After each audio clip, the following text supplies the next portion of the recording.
Dans cette vidéo, je vais vous présenter la stratégie Allbound que je fais tourner pour mon activité mois après mois et qui me permet de générer en moyenne 50 rendez-vous par mois avec des personnes qualifiées, c'est-à-dire des entreprises B2B, type SaaS ou agent. Pour celles et ceux qui auraient jamais entendu parler de ce que c'est qu'une stratégie Allbound, je vais venir déjà clarifier la situation.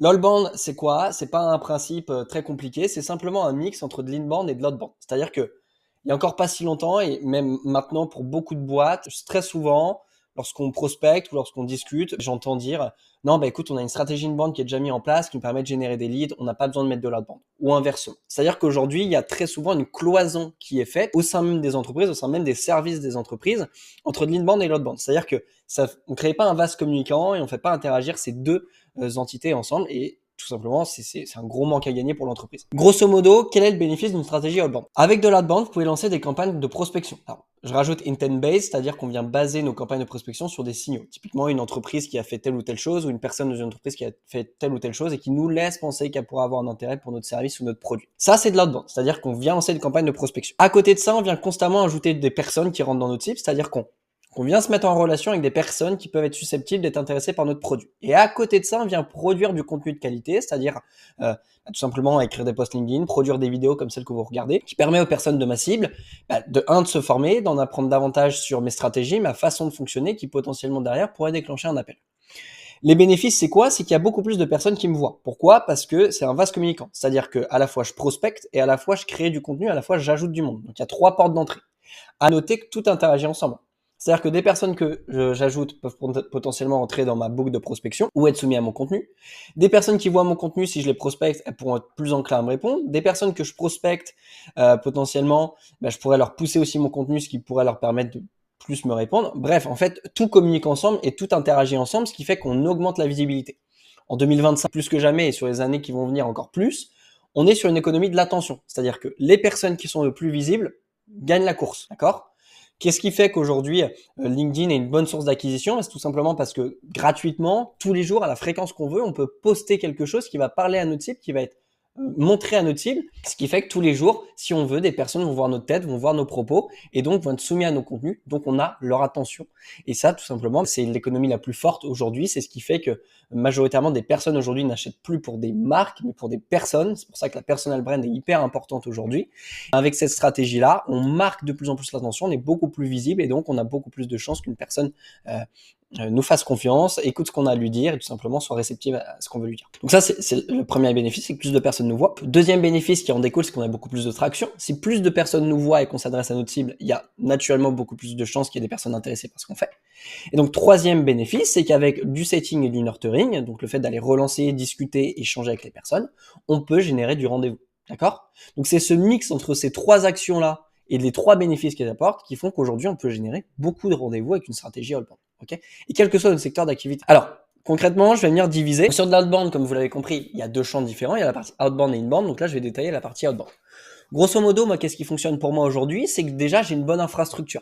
On en parle très souvent pour de l'outbound. Si c'est encore un sujet qui est assez flou pour vous, j'ai fait pas mal de vidéos qui traitent du sujet, mais l'infrastructure sur de l'outbound, donc sur de la prospection, c'est hyper important. Si vous envoyez encore des emails avec votre nom de domaine principal, avec des adresses mail pas chauffées, vous faites pas attention au spam word, il y a plein de bonnes pratiques, il y a de fortes chances que vous tombiez en spam et que personne voit vos emails, d'accord?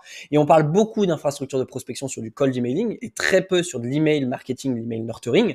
Mais si vous avez une base de données de 500 prospects, mais que vous n'avez pas une bonne infrastructure, potentiellement sur le lancement de votre prochaine formation, le lancement de prochain produit, tel que sur les 500 personnes, il n'y en a que 100 ou 200 qui vont voir votre email parce que tout le reste, ce sera tombé en spam. Ok? Donc, mon infrastructure, grosso modo, c'est un pool d'emails qui sont sous Outlook, sous Gmail et d'autres providers, ce qui me permet de faire ce qu'on appelle du provider matching, envoyer des mails sur des adresses Gmail avec mon adresse Gmail et Outlook avec Outlook, SMTP avec SMTP, d'accord?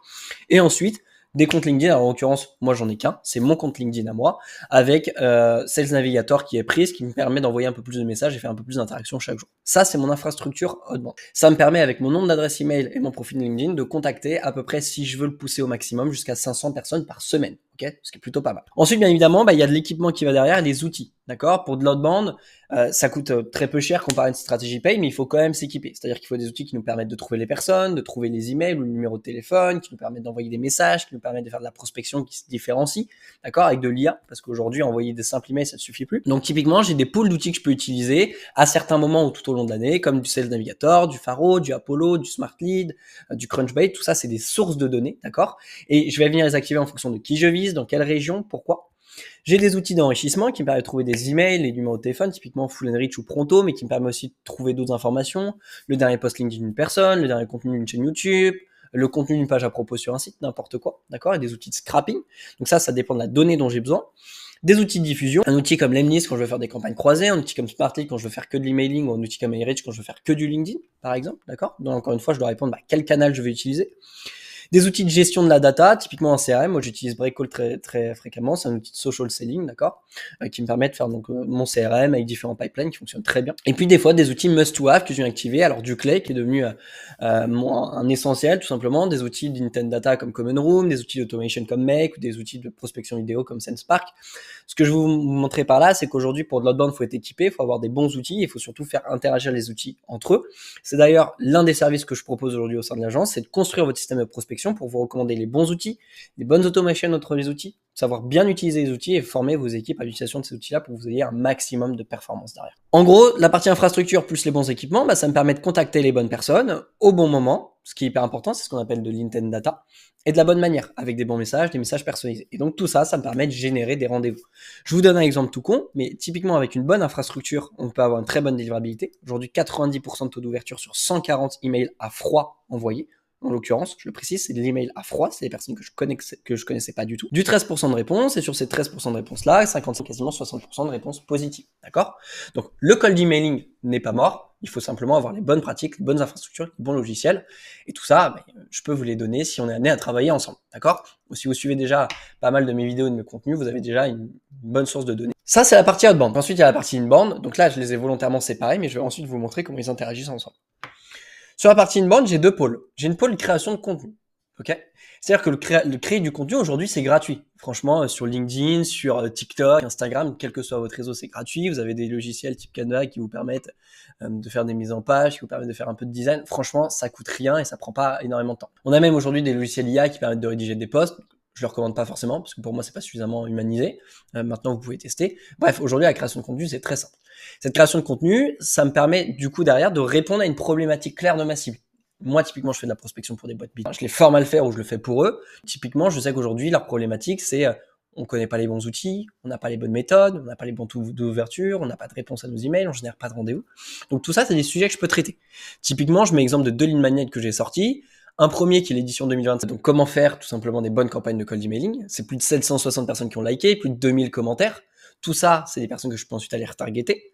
Ok, ou typiquement le guide ultime à prospection de LinkedIn, là c'était 285 likes pour 1800 commentaires. Donc là c'est pareil, c'est des personnes que je peux targeter, d'accord? Tout ça, ça me permet du coup de contacter les bonnes personnes, c'est-à-dire que sur les 200, 700 personnes qui commentent et qui likent, naturellement, ce ne sera pas 700 personnes qui rentreront dans ma cible, mais je peux venir filtrer, exporter toutes les personnes qui ont liké avec un outil comme Reacting ou Phantom Buster et ensuite, en fonction des intitulés de poste et des types d'entreprises, pouvoir décider de qui je veux contacter ou non. Ça me permet ensuite d'échanger avec les bonnes personnes et derrière, naturellement, de générer du rendez-vous. Okay, donc, il y a une forme là-dessus de setting sur la relance, c'est-à-dire que le lead magnet en lui-même me génère du rendez-vous. Pourquoi? Parce qu'il y a des personnes qui vont prendre rendez-vous directement sur mon calendrier et d'autres, il va falloir que je les relance. Mais en tout cas, ça me permet très rapidement d'avoir un pool de personnes qui est qualifié puisqu'ils ont demandé mon lead magnet, donc que le cold emailing les intéresse ou la prospection LinkedIn. À côté de ça, j'ai ce que j'appelle la croissance d'audience. C'est hyper important et ça, c'est une stratégie que peu de boîtes mettent en place ou peu de fondateurs d'entreprises mettent en place. Si vous créez du contenu ou que vous prospectez, potentiellement, il y a X personnes qui vont vous voir. D'accord? Maintenant, si toutes les semaines, vous utilisez par exemple les crédits qui vous sont alloués sur LinkedIn pour ajouter des personnes. Toutes les semaines, vous ajoutez des personnes qui rentrent dans votre cible. Ça vous permet d'avoir plus de monde qui va voir votre contenu et plus de monde qui peut être touché par votre prospection. Typiquement, aujourd'hui, si vous prospectez sur LinkedIn, vous savez que vous avez un frein qui est d'être connecté ou non à la personne. Si vous ajoutez les personnes en amont, ce frein, il n'est plus là. Ok? Donc le fait d'ajouter constamment du monde, ça fait qu'il y a plus de monde qui voit votre contenu, et donc ensuite plus de monde avec qui échanger, etc. Ça fait plus de monde qui voit aussi votre prospection, d'accord, qui peut être soumis à votre prospection. Et aussi, in fine, tout simplement, ça fait plus de monde avec qui échanger globalement, même s'ils n'ont pas demandé de contenu. Et donc tout ça, ça permet de générer des rendez-vous. Donc en fait, ces deux pôles, qui sont l'outbound et l'inbound avec 2 pôles côté inbound, ça vous permet tout simplement d'être plus visible, de contacter plus de personnes de la bonne manière et du coup, derrière, pouvoir générer du rendez-vous. La finalité maintenant, c'est de voir comment ces 2 stratégies qui sont l'inbound et l'outbound interagissent ensemble. J'ai essayé de représenter ça de la manière la plus claire possible. En fait, la chose que j'ai voulu mettre en avant ici, c'est qu'il faut voir ça comme un cercle, le fameux cercle vertueux. C'est-à-dire que un déclencheur, n'importe lequel que soit l'inbound ou l'outbound, va venir nourrir l'autre élément. Et en nourrissant l'autre élément, cet autre élément va pouvoir venir renourrir l'élément de base. Grosso modo, si vous prenez l'inbound comme point de départ, l'inbound va nourrir votre outbound, qui va lui, derrière, pouvoir nourrir votre inbound. Alors, typiquement, moi, quand je l'applique à mon business, qu'est-ce que ça donne? Ça donne en haut la stratégie de contenu, donc mon inbound, ce que je viens produire tous les jours, tous les 2 jours. En moyenne, c'est un post tous les jours, 6 jours par semaine. C'est entre 2 et 3 vidéos YouTube et c'est une édition de newsletter par semaine. Ok. Donc c'est les 3 éléments que je suis venu vous mettre ici. YouTube, ça me permet d'avoir du trafic indirect et direct, mais comme LinkedIn ou ma newsletter, d'accord? Pour faire très simple, le trafic direct, c'est des personnes qui se disent « Ok, je viens de voir la vidéo, je viens de lire le post, je viens de lire la newsletter, j'ai envie de discuter avec Antoine, je réserve un appel dans son calendrier, on échange ensemble pour voir ce qu'il peut m'amener ou non. » Ça, c'est du direct, d'accord? Typiquement, moi, je passe par call.com, qui est mon outil de calendrier en ligne, mais ça peut être n'importe quel autre outil. Et puis, ça m'amène aussi ce qu'on appelle du trafic indirect. Typiquement, de par YouTube, de par LinkedIn, de par ma newsletter, je peux en fait rejoindre différents canaux. Typiquement, sur YouTube, à chaque fois, je peux mettre le lien de mon site web, d'accord? Ou je peux mettre le lien de ma newsletter. Donc, des personnes peuvent s'inscrire à ma newsletter, et en fait, le cercle, ça va faire que lorsqu'ils vont recevoir ma newsletter chaque semaine, ensuite, ils peuvent être transformés par un canal direct qui est call.com. Ou alors, ils peuvent aller voir mon site web, voir les différents services, réserver un appel. Pareil pour LinkedIn, pareil pour la newsletter. Et ces choses-là, je suis en mesure de les traquer. Typiquement, je peux savoir le nombre de personnes qui cliquent sur mon site web depuis mes vidéos YouTube ou le nombre de personnes qui cliquent sur ma newsletter depuis mes vidéos YouTube et ainsi de suite. Comme ça me permet de savoir quel canal me permet d'avoir le plus de, tout simplement, de calls réservés. Typiquement, le lien de mon calendrier, je peux changer le lien en fonction de si c'est YouTube, LinkedIn ou ma newsletter. Comme ça, je peux faire mes ratios. Ok, sur 50 rendez-vous générés ce mois-ci, est-ce qu'il y en a 30% qui viennent de YouTube? Est-ce qu'il y en a 10%? Est-ce qu'il y en a 80%? Ça permet aussi de faire ces ratios et de savoir. D'accord? Mais quoi qu'il arrive, le contenu me permet, à un moment donné, de manière directe ou indirecte, d'aller choper des leads. Ensuite, mon contenu, il vient nourrir ma prospection. Pourquoi? Parce que des personnes que je prospecte, a priori, vu que l'algorithme de YouTube, l'algorithme de LinkedIn et les personnes qui s'inscrivent à ma newsletter sont des personnes qui rentrent dans ma cible. Ma prospection, c'est pareil, je le fais auprès de personnes qui rentrent dans ma cible. Donc, a priori, ils ont peut-être déjà potentiellement vu l'un ou l'autre de mes contenus. C'est arrivé plein de fois que je prospecte quelqu'un. Selon moi, c'était de la prospection à froid. Mais en fait, c'était pas le cas parce que la personne elle m'a répondu « Ah oui, salut Antoine, d'ailleurs, j'ai vu pas mal de tes contenus LinkedIn passer. Vas-y, on discute ou quoi que ce soit. » C'est des personnes qui n'avaient pas forcément déjà interagi. C'était pas des personnes qui étaient abonnées à ma newsletter ou qui commentaient directement sur mes posts LinkedIn, mais c'était des personnes qui le voyaient. Ce qui fait que lorsque je prospecte, j'ai un train d'avance sur toutes les autres personnes qui vont prospecter cette personne-là puisqu'elle me connaît déjà. Okay, donc ça vient nourrir. Et inversement, ma prospection peut venir nourrir mon inbound. C'est-à-dire que très souvent, on a des boîtes qui prospectent de manière très commerciale. Bonjour, je vends ci pour ça, est-ce que ça t'intéresse? Mais il faut pas oublier que la prospection, c'est simplement le fait d'interagir avec un autre humain. D'accord? C'est venir, ça peut être lancer une discussion, ça peut être réserver un appel, ça peut être vendre quelque chose, quel que soit l'objectif.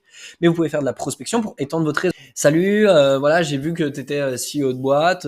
Je sais que j'aime beaucoup connecter et échanger avec d'autres personnes. Ça t'intéresse? On peut échanger ensemble.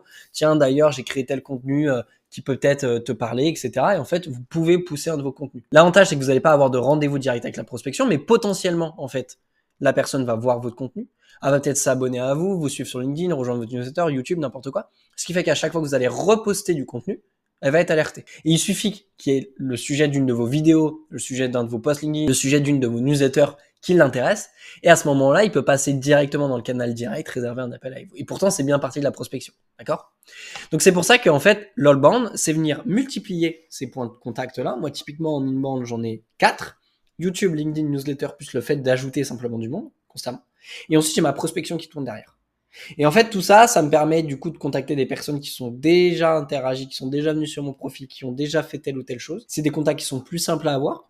Donc, ça me permet de transformer davantage, ça me permet d'aller générer du rendez-vous. Alors, en l'occurrence, là, je vous ai cité YouTube, LinkedIn, newsletter, mais ça peut être autre chose. Ça peut être un podcast, ça peut être Instagram, ça peut être n'importe quel point de touche que vous avez. L'idée, c'est simplement de se dire, OK, comment en créant du contenu, je peux toucher du monde. À noter qu'en plus, LinkedIn me permet en fait d'amener ce qu'on appelle du tout venant. C'est-à-dire qu'avec ma stratégie, j'apporte des personnes qualifiées, mais c'est souvent le premier point de contact qu'ils ont avec moi. Très souvent sur LinkedIn, je redirige vers YouTube, donc ça leur permet de voir un format long, que je détaille plus de choses qu'en simplement quelques lignes sous un post. Donc ça leur permet de voir mon expertise, de constater mon expertise. Et dernier point, il y a ma newsletter qui sert en fait d'email de nurturing, d'email de retargeting, puisque toutes les semaines, je recontacte l'entièreté de ma base de données, qui aujourd'hui d'à peu près plus de 1300 abonnés à ma newsletter. Toutes les semaines, il y a 1300 personnes qui sont soumises à mon contenu, donc qui voient ce que j'ai à raconter, qui voient ce que je propose, donc ça me permet de remettre une pièce dans la machine constamment. Voilà ce que c'est, de l'outbound. C'est tout simplement de l'inbound plus de l'outbound, mais il faut comprendre que c'est pas parce que vous faites de l'inbound ou de l'outbound que vous pouvez pas faire l'autre, d'accord? Et surtout, c'est des éléments qui interagissent entre eux, puisque votre prospection peut nourrir l'inbound, et l'inbound peut nourrir votre prospection, d'accord? Et donc, tout simplement, le principe de l'outbound, c'est que vous allez pouvoir aller chercher plus de visibilité, plus de traction que si vous mettiez simplement l'un ou l'autre des deux éléments en place, et donc vous gagnez en visibilité, donc plus de monde vous voit, donc plus de monde potentiellement pour aller prendre rendez-vous avec vous et plus de chiffre d'affaires derrière. Voilà, c'est tout pour cette vidéo.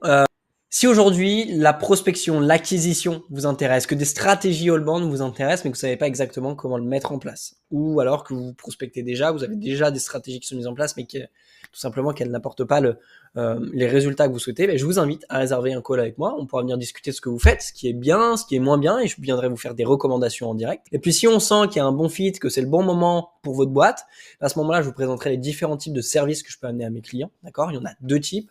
Un service plus de restructuration de votre système de prospection et de formation, d'accord, pour internaliser, et un service plus d'externalisation où je viens prendre en charge votre prospection mois après mois. Dans tous les cas, je vous les présenterai, histoire de voir s'ils sont adaptés pour vous, pour votre entreprise à l'heure actuelle. Et si c'est le cas, pourquoi pas travailler ensemble pour faire en sorte que l'acquisition soit votre fort sur 2025. Merci à vous.